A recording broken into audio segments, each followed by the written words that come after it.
Bismillahirrahmanirrahim. Assalamualaikum warahmatullahi wabarakatuh. Waalaikumsalam.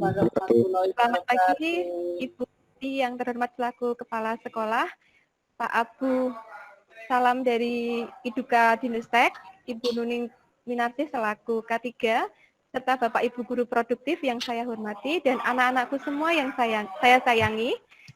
Untuk acara pagi ini adalah kita akan melakukan pembekalan PKL. Untuk susunan acara akan saya bacakan. Yang pertama adalah prakata dari K3, kemudian pengarahan dari Kepala Sekolah, kemudian penyampaian materi dari Bapak Abu Salam selaku Iduka, kemudian pembagian pembimbing oleh Pak Fajar, kemudian penutup resum dari materi yang disampaikan, dilanjutkan dengan acara penutup. Sebelum acara kita mulai, mari kita menundukkan kepala sejenak untuk berdoa agar diberikan kelancaran selama kegiatan ini dilaksanakan. Berdoa menurut agama dan keyakinan masing-masing, dipersilahkan.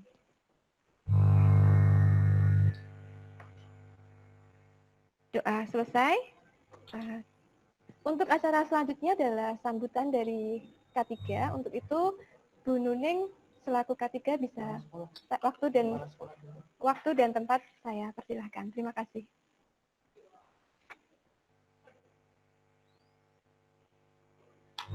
Terima kasih waktunya Dian sebagai MC atau pembawa acara. Assalamualaikum warahmatullahi wabarakatuh. Salam sejahtera bagi kita semua. Marilah pertama-tama kita ucapkan syukur kehadirat Tuhan Yang Maha Esa, karena pada hari ini kita diberi nikmat, kita boleh bertemu dalam daring yang akan disampaikan pembekalan.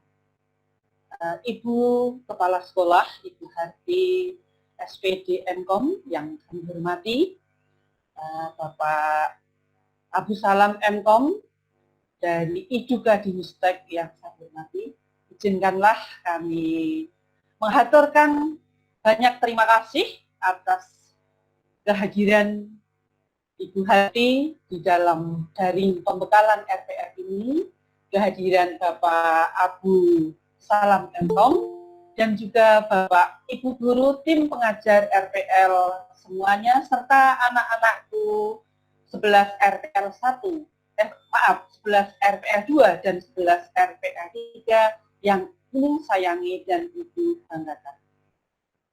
Izinkanlah kami mengucapkan selamat bergabung, selamat kita menimba ilmu dari pakar-pakarnya, agar nanti anak-anakku bisa magang menjadi anak magang atau PKL yang sungguh-sungguh bermutu, yang sangat dibutuhkan oleh user, dengan bekal nanti yang akan kita dengar dari para narasumber kita. Tidak lupa, saya minta para siswa menanyakan hal-hal yang belum jelas, apa yang sangat penting sebagai bekal yang nanti Anda akan lakukan di Iduka masing-masing. Jadi kalau Anda sebagai anak magang, dengarkan dulu narasumber kita. Yang pertama, nanti dari Ibu Harti akan memberikan motivasi Budian. Jadi di samping Ibu Harti menyambut, nanti Ibu Harti juga akan memberikan motivasi kepada siswa kita agar lebih gereng di dalam melaksanakan PKL dengan sepenuh hati dan menjadi siswa magang yang idola. Mari kita pakaikan salam idola. Kita mempunyai brand mungkin Pak Abu, biar kita mengikuti. Jadi bila kita kemudian apa perlu anak-anak dibuka mic-nya, Bu? Kita sampaikan salam pakai idola ya, dulu, Bu. Anak-anak tolong kamera dan mikrofonnya diaktifkan dulu. Kita salam idola bersama-sama, J. Ayo anak-anak diaktifkan dulu semuanya mikrofon dan kameranya. Monggo Bu Nuning bisa dipimpin. 1, 2, 3. Eton K8 idola. Inovasi dan kolaborasi. Terima kasih Dian, saya kira kata dari saya dari selaku K3, apabila ada tutur kata ataupun ada hal-hal yang kurang berkenan, saya mohon maaf yang sebesar-besarnya. Waktu saya kembalikan kepada MC. Terima kasih. Indah, terima kasih Bu Nuning. Oke anak-anak, biar kita lebih semangat, kita salam idola sekali lagi ya. Tolong diaktifkan mikrofonnya dan kameranya. Oke ya, siap ya? Baik. Salam idola. Idola. Kita ulangi lagi ya. Ayo. Belum ada Salam idola. Ya. SMK 8. Idola. Oke. Kolaboratif. Maaf, saya ulangi lagi. Salam idola. Apa? Idola. Disiplin. Kolaboratif.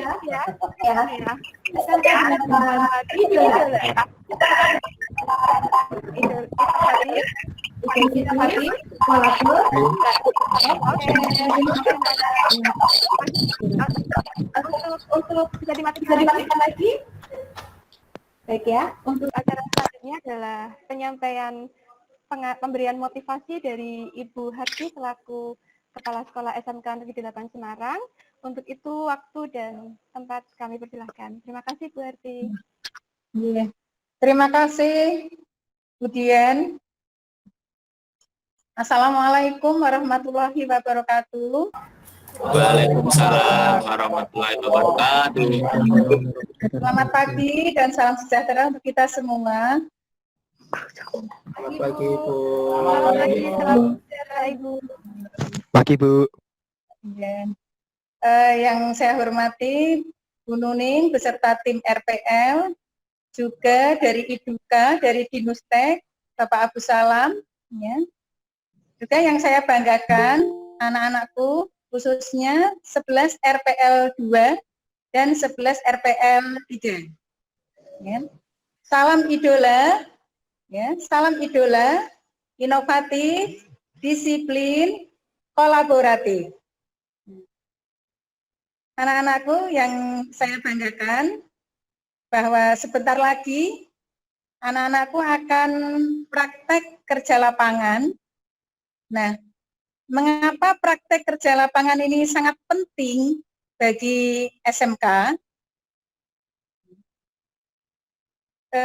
PKL atau praktek kerja lapangan ini penting karena ketika anak-anakku di sekolah, ya, mendapatkan pembelajaran dari ibu bapak guru, anak-anakku akan mendapatkan teori, kemudian contoh-contoh, kemudian dipraktikkan. Itu akan mendapatkan pengalaman sekitar 70%. Tapi dengan PKL, anak-anakku akan merasakan atmosfernya industri. Akan merasakan bagaimana tuntutan kompetensi di dunia industri.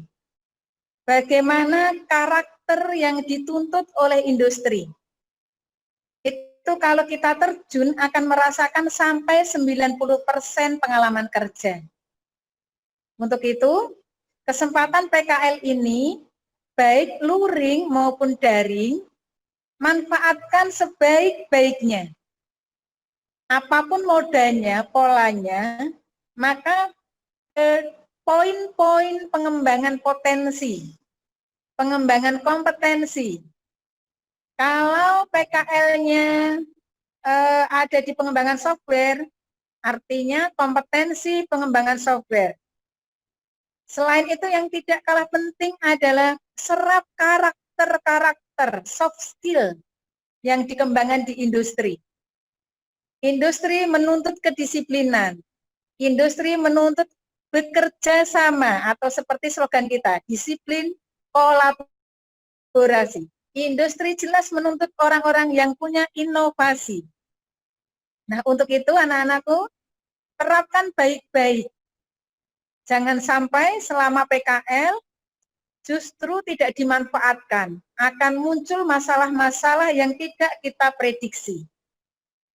Nah, harapan Ibu bahwa nama baik SMK 8 hormati, ikuti ya tempat Iduka anak-anakku semua belajar. Oke, selamat PKL. Ibu tunggu kabar baik, kabar suksesnya selama PKL. Terima kasih. Salam idola, inovatif, disiplin, kolaboratif. Wassalamualaikum warahmatullahi wabarakatuh. Waalaikumsalam. Terima kasih Ibu Harti yang sudah kerso memberikan sambutan dan pengarahan serta motivasi terhadap anak-anak. Untuk acara selanjutnya adalah penyampaian materi dari Dinustek tentang etos kerja dan budaya kerja. Kepada Bapak Abu Salam, waktu dan tempat saya persilahkan.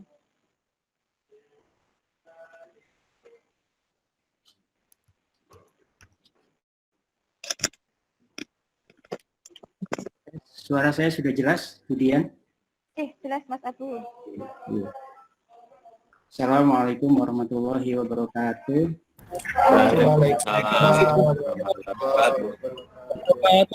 Yang saya hormati Ibu Kepala Sekolah, Ibu Harti, kemudian Bu Nuning dan rekan-rekan dari SMK 8. Di sini yang sering sekali berhubungan dengan saya itu Bu Dian. Ada Pak Agung juga nih.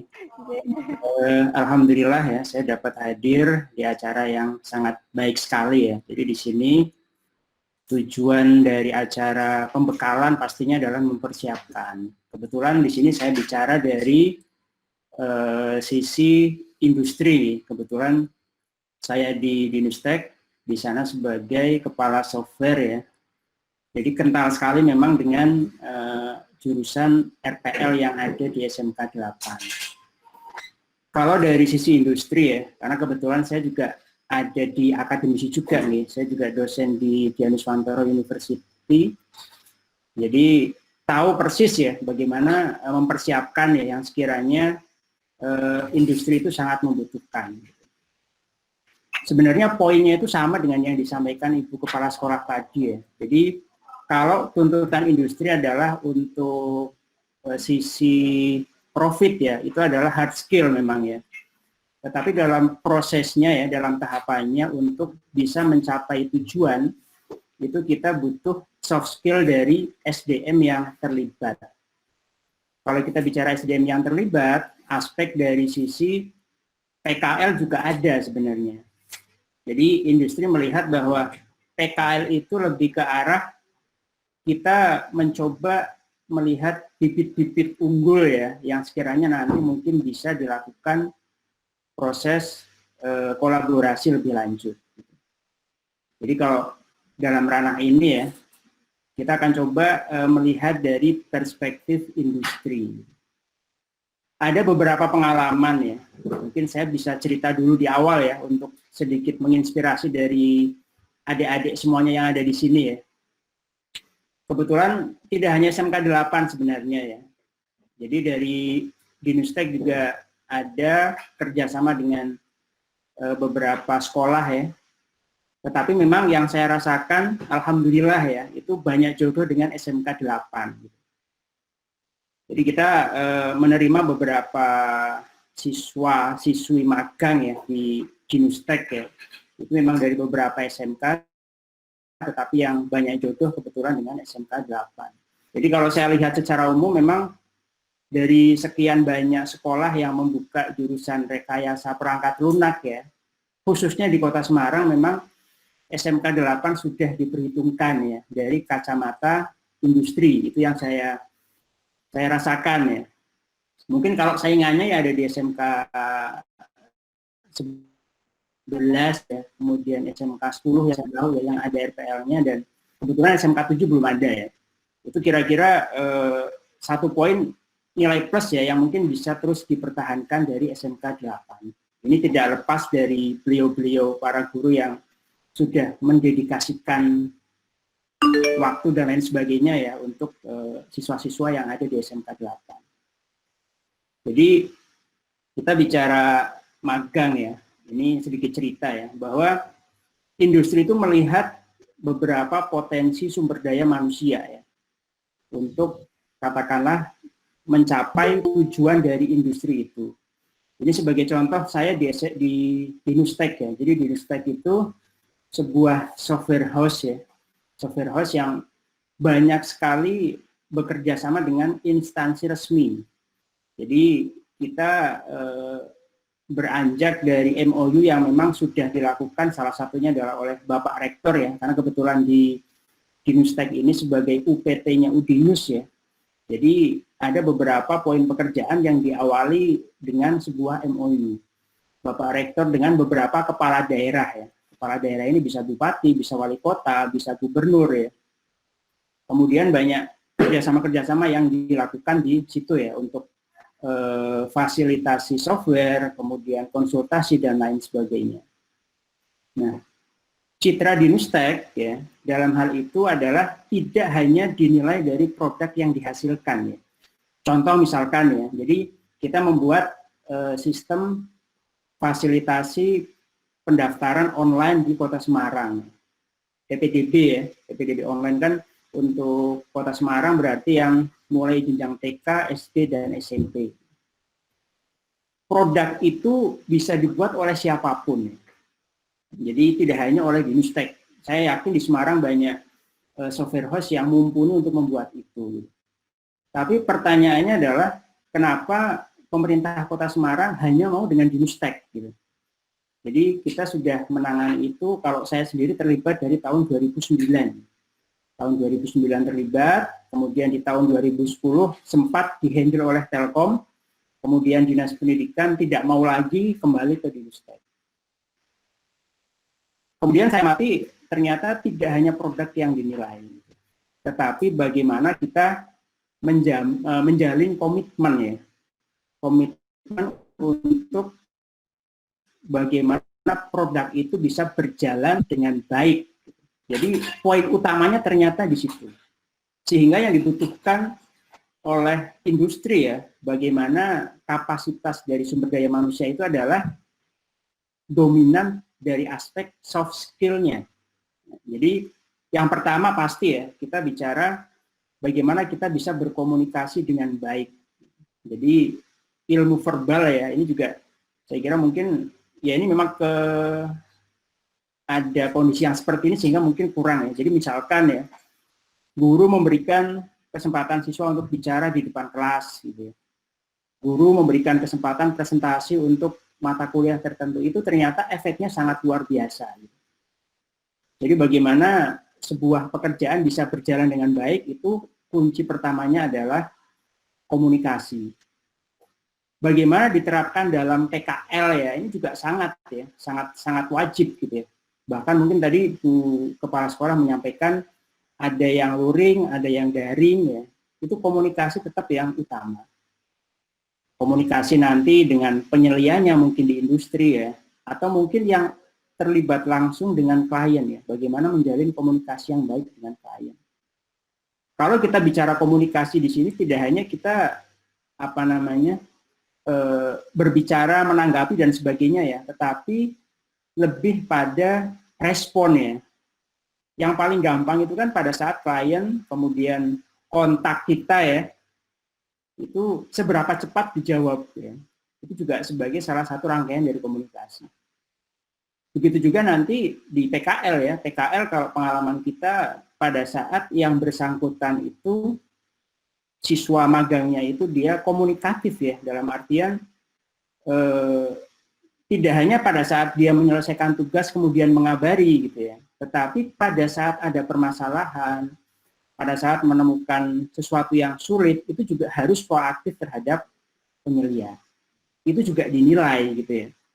Jangan sampai diberi tugas ya, kemudian ada kendala, diam, sampai ditegur lagi, ternyata belum selesai. Kemudian baru di situ menyampaikan kendalanya. Itu sesuatu yang dinilai negatif dari sisi industri ya, untuk bagaimana kita berbicara pengelolaan sumber daya manusia. Kemudian beberapa pekerjaan ya pasti adalah kaitannya dengan tim ya. Jadi dengan tim ya. Bagaimana nanti kita bisa bekerja sama dengan tim gitu ya. Itu juga ada sisi komunikasinya lagi. Jadi kalau kita sebagai siswa magang ya, otomatis kan nanti di tempat tersebut banyak istilahnya senior gitu ya. Banyak istilahnya senior.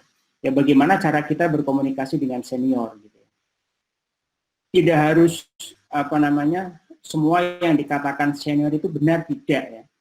Tadi disampaikan Ibu Kepala Sekolah juga aspek kita berpikir kreatif ya, berpikir inovatif itu juga hal yang nilai plus gitu.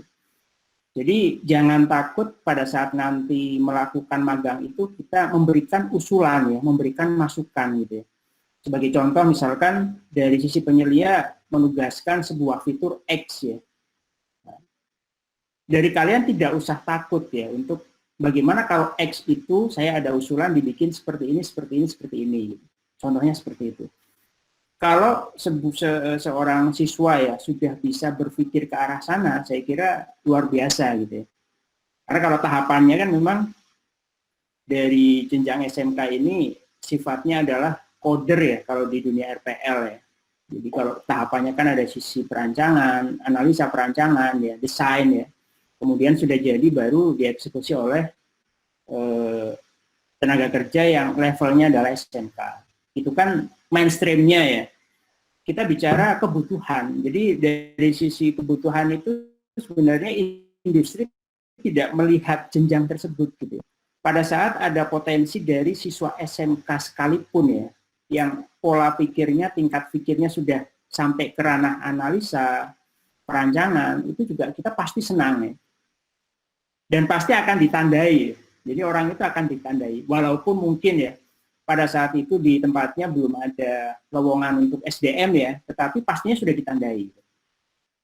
Dicatat gitu, oh ada dari SMK 8 seorang siswa yang memiliki kompetensi seperti ini. Kalau hard skill ya, itu nanti ya, ini saya masih berbicara dari ranah soft skill ya, karena orang yang pintar itu banyak ya, tapi orang yang tidak hanya pintar ya dalam artian cakap bisa bekerja itu ternyata lebih sedikit dari orang pintar itu. Gitu. Jadi kita masih di ranah soft skill, bagaimana sikap. Ya. Kalau kita bicara hard skill itu bisa dengan workshop ya, bisa dengan bootcamp ya, 1 minggu, 1 bulan, 1 tahun sudah bisa menguasai itu. Tapi kalau kita bicara soft skill nggak bisa ya, itu pembelajaran kita dari kecil. Jadi satu komunikasi ya, Kemudian yang kedua adalah respon tadi ya. Respon bagaimana istilahnya dalam setiap pekerjaan kita itu kita proaktif ya, tidak selalu menunggu. Ini yang saya sampaikan selalu ya, bahkan kalau di Dinustek itu ada rapat tiap minggu ya, evaluasi dan perencanaan mingguan ya, itu yang saya sampaikan adalah selalu poin-poin itu. Kita bicaranya respon. Kemudian attitude pasti ya, kedisiplinan, kesopanan ya. Jadi jangan sampai, terutama yang luring nanti ya, kita bicaranya pakaian kita, bicaranya bagaimana sikap kita bicaranya bagaimana komunikasi dengan teman-teman yang nanti ada di dunia industri dan lain sebagainya. Itu juga diperhatikan. Kalau itu sudah disiapkan ya, saya kira kita tinggal bicara hard skill ya. Hard skill di sini kalau dari sisi industri ya, kita mengenal sekarang itu eranya adalah industri 4.0 ya. Bahkan sudah ada yang menyampaikan industri 5.0 ya, sudah di industri yang tingkatan yang keempat. Itu yang paling kerasa memang dari sisi industri ya, karena itu mempengaruhi bagaimana kebutuhan di lapangan ya, bagaimana kebutuhan manusia saat ini. Gitu. Yang saya lihat sekilas ya, kurikulum di rekayasa perangkat lunak ya, itu memang untuk level di SMK sudah baik ya. Tetapi mungkin bisa lebih ditingkatkan lagi gitu ya. Jadi bahasanya kalau kita bicara di industri 4.0 itu kita ranahnya bukan hanya otomatisasi. Otomatisasi dari yang awalnya manual ya, kemudian dilakukan digitalisasi. Itu sudah lewat ya. Itu eranya di mungkin tahun 2000 2000 ya. Sekarang adalah eranya sudah zaman digital ya. Kemudian bagaimana pengelolaan dari efek digitalisasi tersebut ya. Sehingga sekarang muncul yang namanya big data ya. Muncul yang namanya machine learning ya, kecerdasan buatan. Itu yang booming ya. Sebenarnya bukan booming ya, karena memang itu efek dari digitalisasi. Proses digitalisasi sudah berjalan di kurun waktu mungkin sekitar kurang lebih 10 tahun ya. Bisa kita bayangkan ya, satu hari orang melakukan update di Instagram berapa kali ya? Terutama yang cewek-cewek nih. Orang dia melakukan posting, komentar di Facebook ya, kemudian dipasang status di WA dan sebagainya. Itu jalan tahun ke tahun ya. Bisa dibayangkan istilah big datanya bagaimana gitu. Nah, sekarang itu zamannya bagaimana kita bisa mengelola dari efek digitalisasi. Terutama kita bicaranya ada tahapan data mining ya, proses mining ya, machine learning ya. Kalau kita bicara sebagai contoh ya, kita bicara di aplikasi berbasis web ya. Itu sekarang sudah generasinya semantic web ya. Kalau kita bicara web generasi pertama, web generasi kedua ya, yang istilahnya kita bicara web dinamis ya, ada Facebook ya. Dulu Friendster ya, mungkin kalau anak sekarang nggak kenal Friendster itu. Facebook itu web generasi yang kedua. Sekarang sudah keranahnya adalah web generasi yang ketiga. Web semantik, web cerdas ya. Jadi mungkin bisa dibekali pengetahuan-pengetahuan seperti itu maksud saya. Atau yang dari siswa SMK-nya ini bisa proaktif ya, kan sudah gampang ya kita akses media pembelajaran ya, kita mengikuti kursus online ya, walaupun tidak terfasilitasi langsung, hal tersebut bisa dilakukan secara mandiri. Nah, pengetahuan-pengetahuan seperti itu juga sangat dibutuhkan oleh pihak industri. Walaupun di sini saya menyampaikannya di level SMK ya, tapi saya melihat potensi itu ada. Nanti saya akan membuat sebuah kesimpulan. Dan yang berikutnya ya, untuk adik-adik sekalian ya, yang ada di SMK, mungkin saya bicara dari sisi pengalaman juga ya. Bahwa yang lebih utama di sini adalah teman-teman semua di sini punya motivasi gitu. Punya motivasi. Motivasi itu kita bisa men-setting ya. Kita bisa meyakinkan diri kita bahwa apa yang akan kita capai ke depan gitu ya. Jadi baiknya dibuat target ya. Ini kan kita bicaranya ada PKL ya. PKL kita harus mendapatkan apa di sini? Mendapatkan poin apa di posisi PKL ini ya. Apakah nanti efeknya setelah saya mendapatkan ijazah SMK gitu. Apakah ijazah itu akan digunakan kita langsung berkompetisi di dunia pekerjaan ya, atau mungkin ada yang bercita-cita akan studi lanjut gitu ya. Tetapi momen PKL ini harus disetting tujuannya apa. Itu yang sebagai motivasi kita.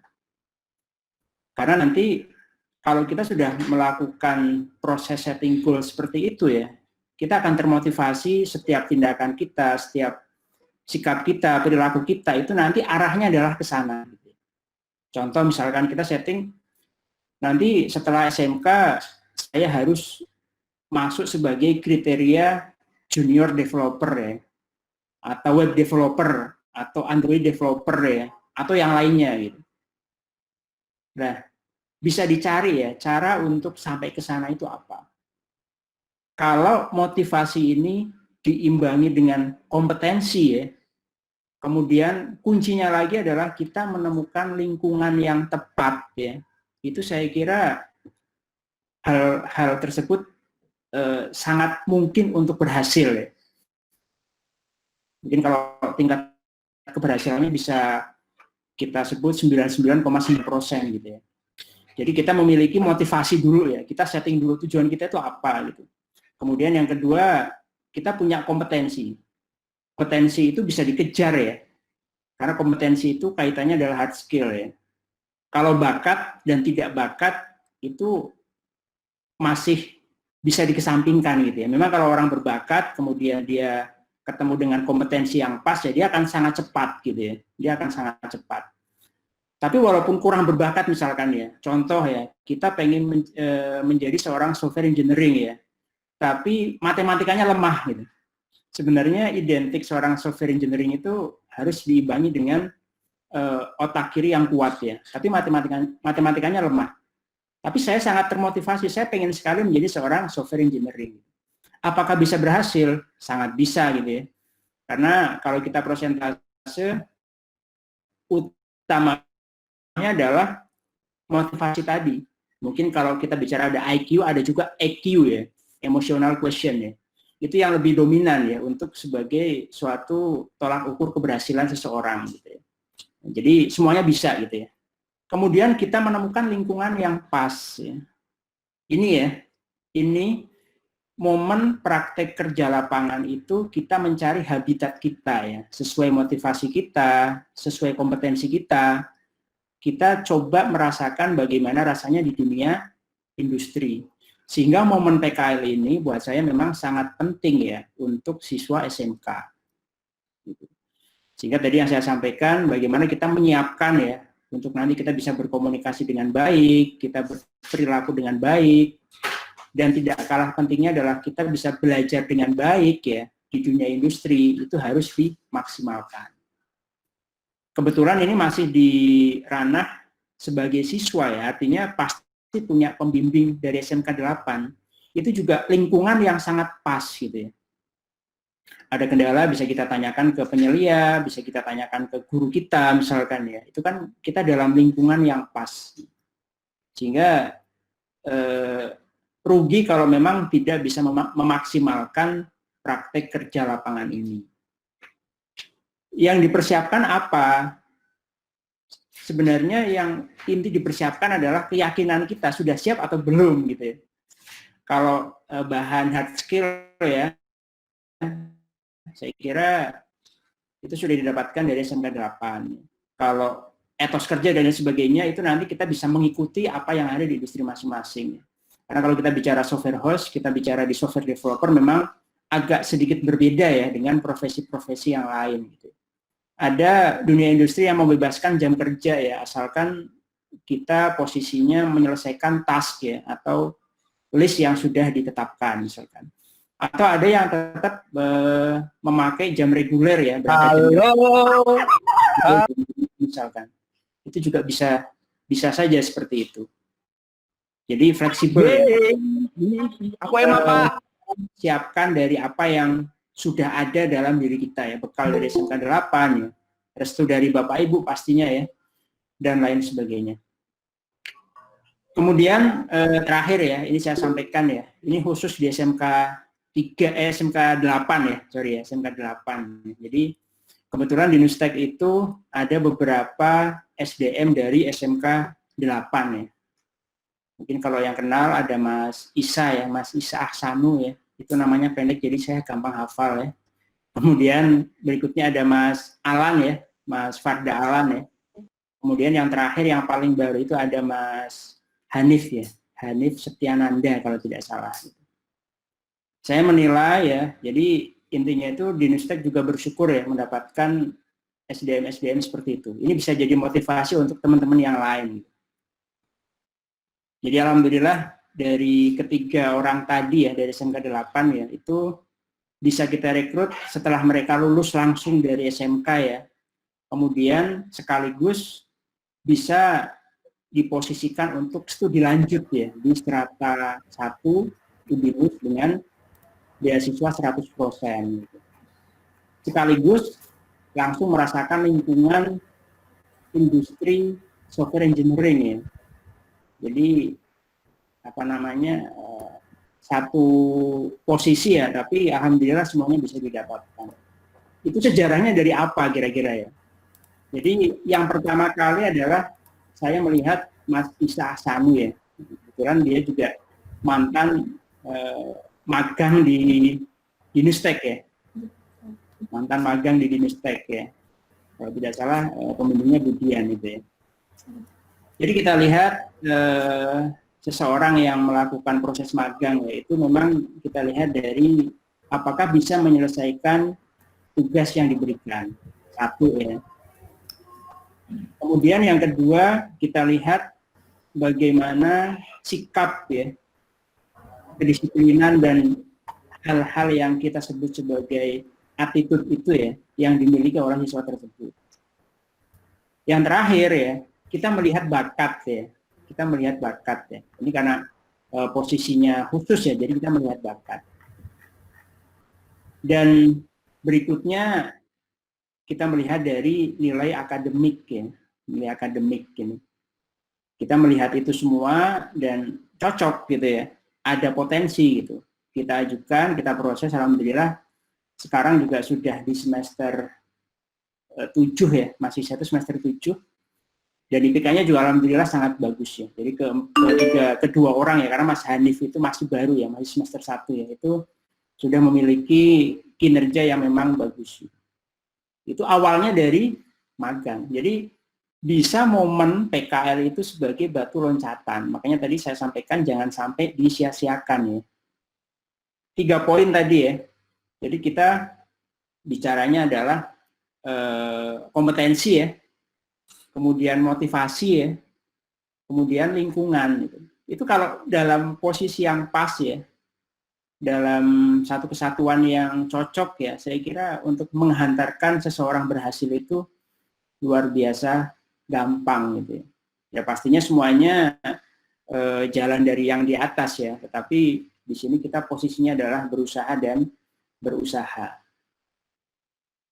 Kira-kira itu ya, mungkin tidak terlalu panjang lebar ya, jadi saya kira sudah ada 30 menit ya. Atau masih kurang ini?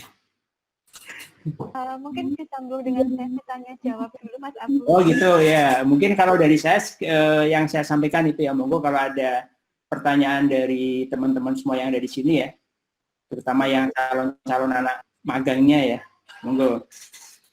Ya, Cek berikan moderator kemudian. Silakan, ada 3 sesi pertanyaan ya Pak Fajar ya. Silakan yang mau bertanya bisa. Oh 4, bisa 4. Saya bisa tuh. Oh ya, silakan. Arjuna Ilham. Siapa ini ya? Yang bertanya siapa? Muhammad Yasin. Oh, Muhammad Yasin. Oke, silakan Yasin. Apa namanya? Kameranya bisa Ini Pak. Bisa. Oke.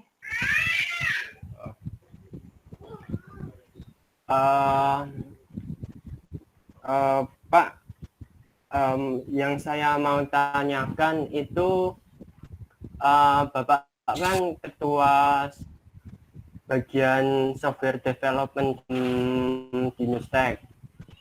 Dalam di Nustek itu sendiri, kalau untuk misal anak magang SMK 8 yang magang di situ, biasanya tugas dalam magang apa saja ya Pak yang diberikan? Oke. Oke. Itu aja pertanyaannya. Pertanyaannya itu. Iya Pak, kira-kira Magang. itu aja. Oke.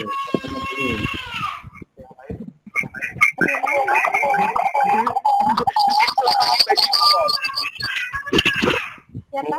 Mas Juga bisa memberi saran apa saja yang harus dipersiapkan dalam anak SMK 8 untuk magang di Udinus. Kira-kira seperti itu, Pak. Oke. Oke. Itu dari Muhammad Yasin ya? Iya, Bu. Untuk bisa dijawab dulu Mas Abu. Oke. Dari Mas Yasin ya. Iya, Mas Yasin. Iya, Pak. Ini namanya kayak wakil gubernur kita itu. Yasin.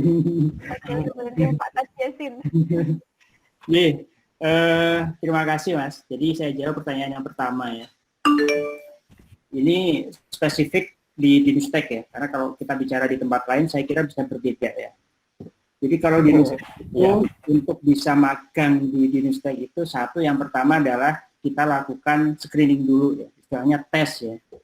Tes yang nantinya kita lihat seberapa level kemampuan dari siswa tersebut gitu. Jadi nanti penugasannya itu kita sesuaikan dengan level itu ya. Satu tugas yang bisa dikerjakan adalah memang bisa langsung ke ranah development aplikasi. Tetapi pastinya nanti kita juga tunjuk dulu penyelia ya. Jadi satu kapasitas dulu ya kita screening. Kemudian pada saat mendapatkan tugas, kalau kita kan karena software house ya, pasti tugasnya adalah development aplikasi gitu. Kemudian yang kedua, kita tunjuk penyelia ya. Baru yang terakhir adalah langsung kita gabungkan dengan tim. Jadi di Dinustek itu ada istilahnya unit ya. Ada unit custom, ada unit product, ada unit mobile ya. Kemudian ada unit design ya. Jadi kita memasukkan kemana? Ada pekerjaan apa saat itu gitu ya. Kalau ranahnya di unit custom juga banyak subunit. Ya. Jadi nanti dia akan bergabung langsung dengan subunit untuk mengerjakan sebuah aplikasi gitu. Nah, dari situ nanti komunikasinya adalah dengan kepala subunitnya, tapi juga bisa bimbingan ke penyelia. Jadi penyelia magang itu sudah ada sendiri ya. Di luar langsung dia komunikasi dengan tim. Jadi kalau dengan tim kan pasti ada kepala timnya, itu yang disebut sebagai kepala subunitnya itu. Jadi tugasnya langsung development aplikasi. Tapi ya levelnya memang tadi ya, perancangan, desain sudah ada, kemudian tinggal dieksekusi. Atau bisa juga membuat aplikasi yang dibutuhkan internal di Dinustek ya. Itu yang tadi saya contohkan kan pekerjaan yang kita terima dari klien ya. Atau bisa misalkan Dinustek butuh untuk pengelolaan project misalkan. Sudah membuat produk pengelolaan project. Itu pun tetap nanti ada penyelianya, ada pembimbing khusus industrinya gitu. Jadi tidak dilepas gitu. Apa yang dipersiapkan kalau pengen magang di Dinustek ya? Sebenarnya kebutuhan magang itu memang kalau lingkupnya adalah programmer, memang biasanya saya yang mengira-ngira ya kebutuhan berapa orang menerima apa tidak gitu. Tapi atas alokasi kuota dari divisi HRD gitu ya. Nah, di masa pandemi ini kebetulan Dinustek sendiri juga WFH gitu ya. Jadi yang berangkat itu digilir gitu ya, digilir. Dan untuk yang tahun ini saya belum cross check ya apakah bisa menerima apa tidak. Tapi kalau misalkan apa yang harus dipersiapkan ya pasti satu ya harus bisa melewati tesnya dulu gitu ya. Tes kita fokus di algoritma pemrograman ya. Jadi kalau buat saya itu yang fundamental gitu ya. Bahkan sama sekali belum menguasai bahasa pemrograman tertentu gitu ya. Itu pun tidak ada masalah.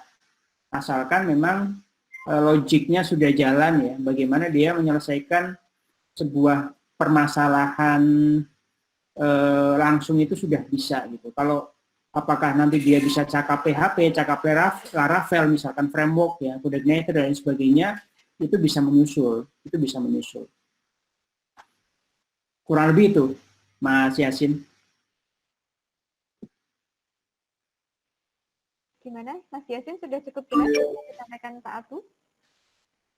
Oke ya, kita lanjutkan untuk pertanyaan yang kedua. Ada yang mau bertanya lagi? Halo? Apakah ada yang mau bertanya lagi? Halo Bu, ada Bu. Oke, Moto Maul itu siapa ini? Coba perkenalkan diri, dinyalakan kameranya. Ya Bu, saya Maulana Bu, ketua kelas dari 11 RPL 3 Bu. Oke. Saya mau bertanya, bagaimana cara melaksanakan PKL dengan baik di masa pandemi saat ini Bu?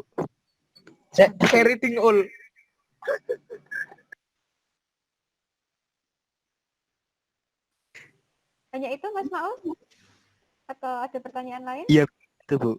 Oke, begini Mas Abu, ini Mas Maul bertanya, bagaimana cara melaksanakan PKL pada masa pandemi seperti sekarang ini? Mas Abu. Mas Maulana ya? Iya Pak, siapa? Jadi intinya bagaimana sukses PKL di masa sekarang ini. Kalau kita bicara sukses itu cakupannya luas ya, Yang jelas kita bisa dinyatakan baik oleh pihak industri ya, Kemudian kalau kita bicara masa pandemi ya intinya kita sehat dulu ya. Nomor satunya itu. Jadi dipastikan kita sehat dulu. Untuk kita bisa sehat, ya kita bicaranya prokes diterapkan dan lain sebagainya itu pasti ya. Kita cukup nutrisi, cukup istirahat gitu ya. Itu yang pasti itu satu ya. Sehingga nanti tugas-tugas yang diberikan oleh pihak industri bisa kita selesaikan dengan baik. Terkait dengan penyesuaian bagaimana industri itu bisa survive ya di masa pandemi ini ya. Mungkin penyelesaian itu kan bervariasi ya. Kita bicaranya banyak tools yang bisa dipakai ya. Jadi misalkan kita daring ya. Jadi kan ada yang PKL tapi daring gitu ya. Ya kita harus mengikuti ya. Misalkan kok pakainya Trello, saya nggak bisa Trello, ya harus bisa gitu. Kemudian misalkan sudah pakai model Git ya, saya belum bisa ya harus bisa gitu. Selain memang proses development langsungnya gitu. Jadi kalau kita bicara proses development, kita menyesuaikan pihak industri juga. Saya belum bisa Laravel, tapi di sana pakai Laravel, ya harus berani belajar gitu. Itu hal yang umum ya. Tapi kalau kita bicara di masa pandemi ya intinya harus sehat dulu. Jadi secara kesimpulan, satu memang kita dalam kondisi yang fit ya, semuanya insya Allah kita doakan semuanya sehat ya. Kemudian yang kedua harus bisa beradaptasi, harus bisa beradaptasi, ya. Menyesuaikan dari apa yang diinginkan industri. Saya belajarnya MySQL, tapi kok di industri pakainya Oracle. Kemudian kita sudah takut dulu, lah itu berarti artinya kita takut beradaptasi, gitu. Itu nggak boleh. Gitu. Yakin saja dulu pertama ya. Udah, saya insya Allah bisa. Gitu. Jangan takut. Kan kita punya penyelia ya. Kita punya guru. Bahkan tambahannya kita punya Google gitu ya. Ada Stack Overflow dan sebagainya. Jadi intinya jangan takut dulu ya. Jangan takut dulu. Gitu Mas Maul. Iya Pak, siap Pak. Terima kasih Pak.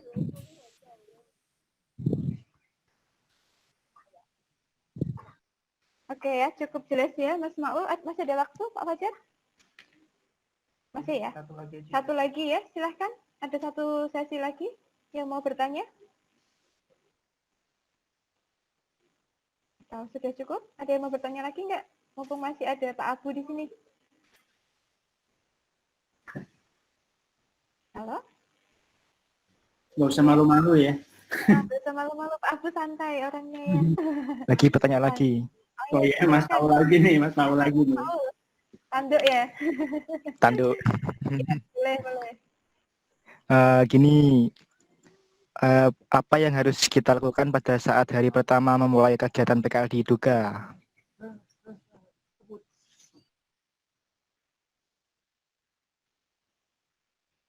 Hari pertama ya? Iya Pak. Oke. Hari pertama ini. Oke, coba saya jawab Mas Maul ya. Kita bicaranya kesan ya. Kalau kita bicaranya hari pertama itu poinnya adalah kita memberikan kesan ya.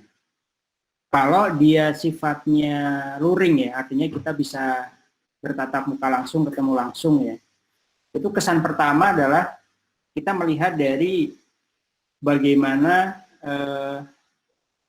pasti satu penampilan ya. Kita kalau bicara kesan pasti satu adalah penampilan ya. Bagaimana penampilan kita gitu ya. Jangan sampai penampilannya mukanya muka ngantuk gitu ya, rambutnya nggak disisir ya, walaupun pakai seragam misalkan. Itu kan akan mendapatkan kesan yang kurang baik gitu. Jadi kalau hari pertama adalah kita harus membuat kesan yang baik gitu, ke pihak industri. Artinya kalau di Dinustek kan dia sudah memulai hari pertama, artinya sudah melewati proses seleksi yang diterapkan ya. Berarti dia harus memberikan kesan. Oh, kesannya adalah dia baik ya, istilahnya tegas orangnya gitu ya. Kemudian komunikasinya bagus, jadi diajak, ditanya dan sebagainya itu bahasanya bagus, apanya bagus. Ya, itu intinya adalah kita fokus pada berusaha memberikan kesan yang baik. Saya kira itu Mas Maul. Siap Pak, terima kasih Pak. Oke. Sudah jelas ya, Mas Maul, Mas Yasin, sama juga anak-anak yang lain? Sudah. Ada lagi yang mau bertanya? Sudah? Kemudian, Oke. Kalau sudah, Kemudian? gimana Bu Nuning? ya, Bu Nuning. mungkin saya akan bertanya ke Pak Abu biar untuk jawabannya untuk siswa. Sejauh mana sih pentingnya attitude dalam kesuksesan seseorang, Pak Abu? Iya, saya catat dulu, Bu. Punya attitude ya. Monggo Mas Abu. Sejauh mana attitude ya? Oke. Oke. Jadi sejauh mana kita bicaranya attitude ya untuk kesuksesan ya. Dalam hal ini adalah kesuksesan dalam PKL gitu ya. Ya, betul. Attitude itu kan sebenarnya cakupannya luas ya. Dan dia melekat terhadap diri kita masing-masing. Contoh yang paling gampang ya. Apa kebiasaan kita di rumah ya pada saat kita pulang sekolah ya. Satu, apakah kita masuk ke rumah ya, melepas sandal, kita bicara ketok pintu dulu, salam walaupun rumah kita ya, kita salam, kemudian kita menaruh tas di tempatnya, kita melepas baju, kemudian menaruh di gantungan ya, kemudian kita langsung ganti baju dan sebagainya ya. Itu bisa dinilai attitude kita seperti apa gitu ya. Jadi dari hal kecil, makanya tadi di awal saya sampaikan attitude tidak bisa instan gitu ya. Kalau hard skill ya, kalau kita bicara hard skill itu bisa instan gitu. Kita mengikuti bootcamp ya, kita mengikuti workshop dan lain sebagainya itu bisa kita kejar gitu. Tapi attitude itu memang melekat dari diri kita sejak kecil, sejak dini gitu ya. Jadi tadi yang saya sampaikan, dia pasti akan memiliki sikap yang berbeda ya, antara orang yang disiplin ya, dia pulang ke rumah itu rangkaiannya bagus gitu ya. Tas tidak dilempar ke meja gitu ya. Kemudian baju tidak dilempar di atas tempat tidur ya, dan sebagainya. Itu kan kebiasaan kecil, tapi dinilai. Tingkat keberhasilannya bagaimana? Kalau saya melihat sendiri mutlak ya. Mungkin kalau di persentase ya bisa lebih dari 50% gitu.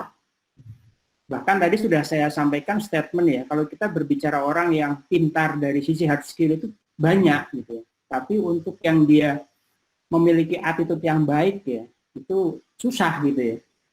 Saya nilai susah gitu ya. Efeknya apa di dunia industri? Bagaimana pada saat nanti kita bekerja secara tim? Ya kan? Bagaimana nanti kita harus berkomunikasi dengan klien ya.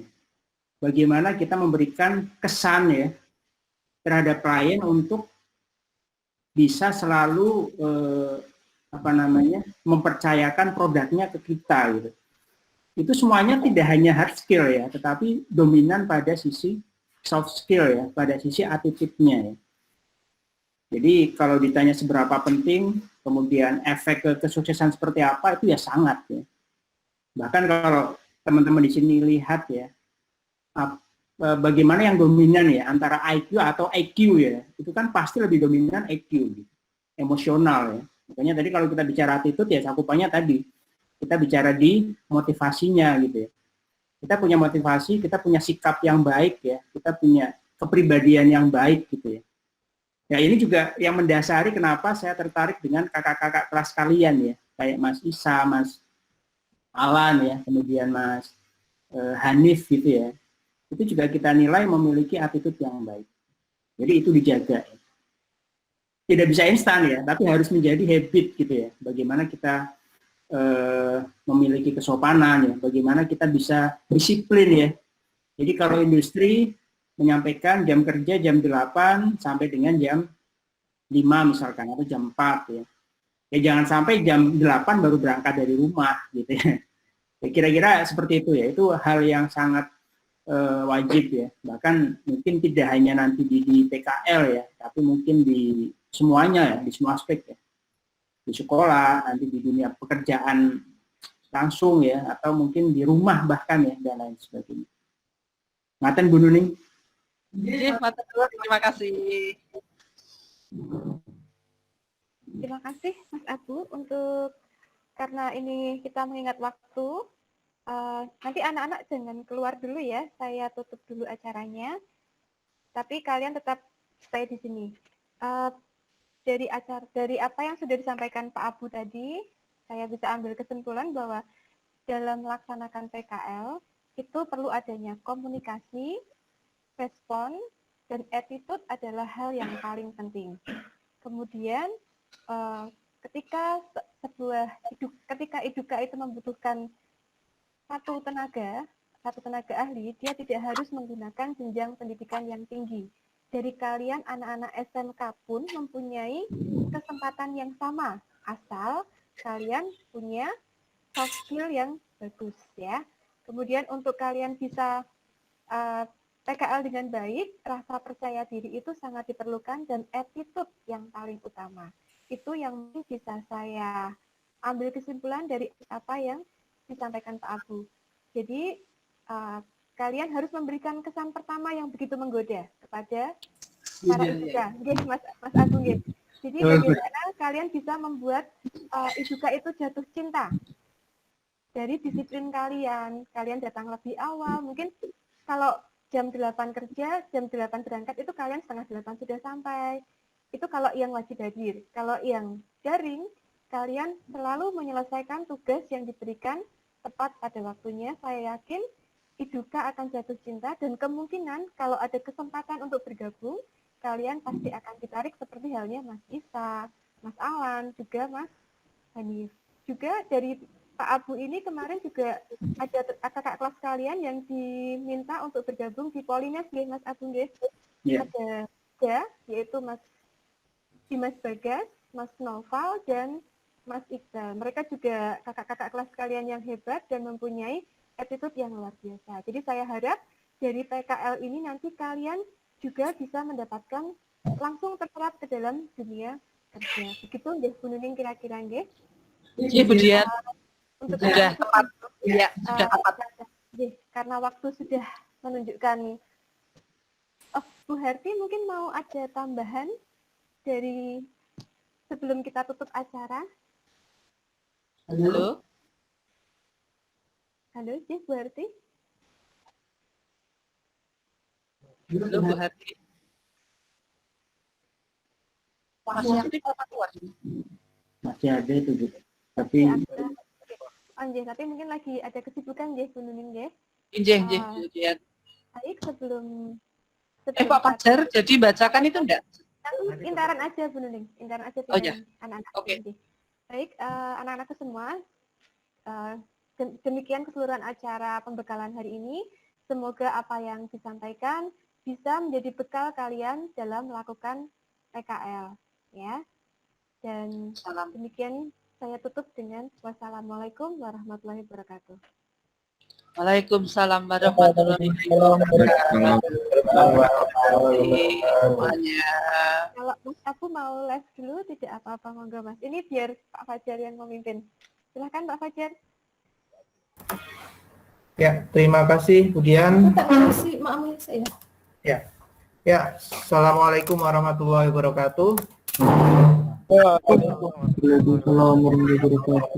Ya, yang saya hormati Ibu Kepala Sekolah, Bu Hadi, SPD Mkom, yang saya hormati Ibu Nuning, Winasih, SPD Mkom, selaku K3, dan teman-teman Bapak Ibu Guru produktif di kompetensi kalian rekayasa perangkat lunak, dan juga anak-anakku yang Pak Fajar sayangi dan Pak Fajar banggakan. Ya, tadi sudah ditutup oleh Bu Dian ya, jadi hari sesi ini sesi yang paling akhir ya setelah ditutup, untuk Pak Fajar membacakan beberapa pembimbing untuk praktik kerja lapangan yang kalian nanti akan diterjunkan besok tanggal 4 ya. Tanggal 11 Januari sampai 11 April ya. Jadi belum semua ya, karena data yang sudah masuk di Bu Nuning maupun Pak Fajar baru masuk sekitar sekitar 6 Dudi memberikan respon bersedia ya menerima anak-anak PKL dari RPL SMK Negeri 8 Semarang. Untuk yang lain ya, Pak Fajar ingatkan ya yang sudah diberikan surat kesediaan ya, segera untuk mengumpulkan kembali ke sekolah. Ya, jadi form kesediaan menerima peserta praktek kerja lapangan tahap 2 SMK 8 Semarang itu harus dikembalikan ke sekolah lagi ya, nanti bisa ke Bu Nuning atau ke Pak Fajar. Ya, seperti itu. Oke, ini Pak Fajar bacakan dulu. Ini ada 6 yang sudah masuk. Yang pertama dari PT Raikom, dokumen solusi. Ada di sini pelajarannya atau semua? Halo, silakan direspon. Ya, Anissa, Ajeng, ya Anissa Aurelia Fitriani, Ajeng Isma Idariani, dan Rasyanda Aureliana Effendi. Ya, nanti di Rekom yang akan membimbing adalah Pak Aji.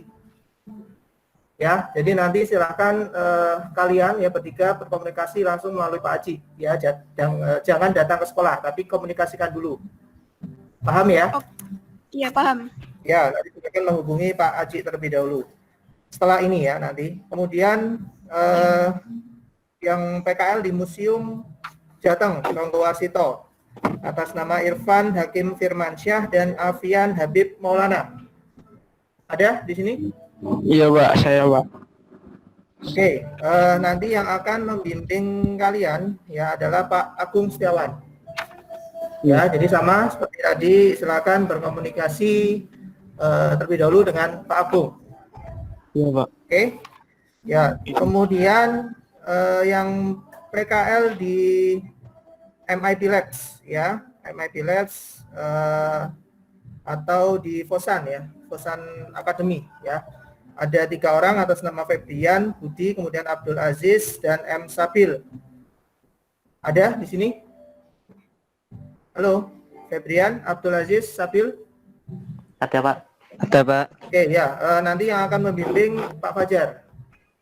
Ya, jadi nanti silakan komunikasi dengan Pak Fajar ya.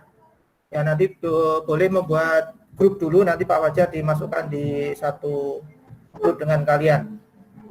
Oke, berikutnya yang PKL di Ikitas, Inkubator Digital. Atas nama Dina Setia Putri, Erwinda Kusmawati, dan Vivara Anaban. Ada di sini? Ada, Pak. Oke, nanti yang membimbing kalian adalah Bu Dian. Oke, ya silakan nanti menghubungi Bu Dian. Halo? Oke ya, selanjutnya yang PKL di Dinas Komunikasi. Ya, ada Safil Huda, Yusuf Fabiono, Ahmad Faik. Nanti yang akan membimbing kalian adalah Bu Nuning. Baik, Pak. Oke. Dan yang terakhir ya di Top Komputer, ya Jalan Erlangga, yang nanti akan membimbing atas nama ya Elios Saputra, Nikola Yoga Satria, dan Rafif Putra. Nanti yang membimbing kalian adalah Bu Nuning. Oke, ya, nanti silakan menghubungi Bu Nuning. Oke, untuk yang lain ya, untuk yang lain segera ya Pak Fajar dan Bu Nuning tunggu ya responnya. Untuk form kesediaan silakan dikembalikan ke Bu Nuning atau Pak Fajar biar nanti bisa diplotting untuk pembimbing sekolah. Ya, jadi masih banyak yang belum mengumpulkan, jadi belum bisa disebutkan siang hari ini. Ya, jadi tetap nanti kalian akan mendapat pembimbing masing-masing dari Bapak Ibu guru produktif. Oke, dan yang belum mendapatkan tempat, silakan intens komunikasi ya dengan Bu Nuning atau Pak Fajar atau dengan Bapak Ibu guru produktif yang lain ya, menanyakan untuk tempat ya yang bisa ya dijadikan PKL ya. Jadi kalian tidak perlu mencari-cari lagi ya. Nanti minta rekomendasi dari Bapak Ibu guru. Ya, minta rekomendasi dari Bapak Ibu guru untuk yang langsung bisa ditempatkan ya tanpa harus kalian mencari terlebih dahulu. Seperti itu. Oke, bisa dipahami?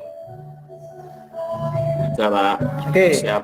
Oke, mungkin itu dulu. Ada yang mau disampaikan? Ada yang mau kalian tanyakan sebelum Pak Fajar akhiri kegiatan pembekalan PKL siang hari ini? Ya, Pak. Oke. Cukup ya? Iya, Pak. Cukup. Kalau tidak ada pertanyaan ya, Pak Fajar akhiri. Sampai sini, nanti silakan kalian bisa beraktivitas kembali ya, dan jangan lupa untuk aktif ya, karena sebentar lagi kalian akan ditempatkan ya di perusahaan untuk kegiatan praktik kerja lapangan. Oke, situ saja. Terima kasih sekali lagi wajah sampaikan pada kalian semua yang sudah berkenan ya mengikuti pembekalan praktik kerja lapangan tahap 2. Ya, semoga kalian mendapatkan banyak sekali manfaat ya yang besok akan kalian dapatkan ya selama PKL kurang lebih 4 bulan ke depan. Ya, jangan disia-siakan ya, ambil kesempatan yang sangat berharga ini untuk bisa lebih menggali potensi diri kalian ya, sama seperti yang disampaikan Ibu Hati ya, kemudian Pak Abu dan Bu Nuning ya, tadi sudah disampaikan dengan jelas agar kalian lebih termotivasi ya sesuai dengan kemampuan kalian ya, kemampuan dan kemauan kalian. Mungkin itu sekian Pak Zahiri. Assalamualaikum warahmatullahi wabarakatuh. Selamat siang anak-anakku semua. Waalaikumsalam. Ya, silakan boleh meninggalkan room. Perlu foto lagi enggak? Sudah. Foto ya.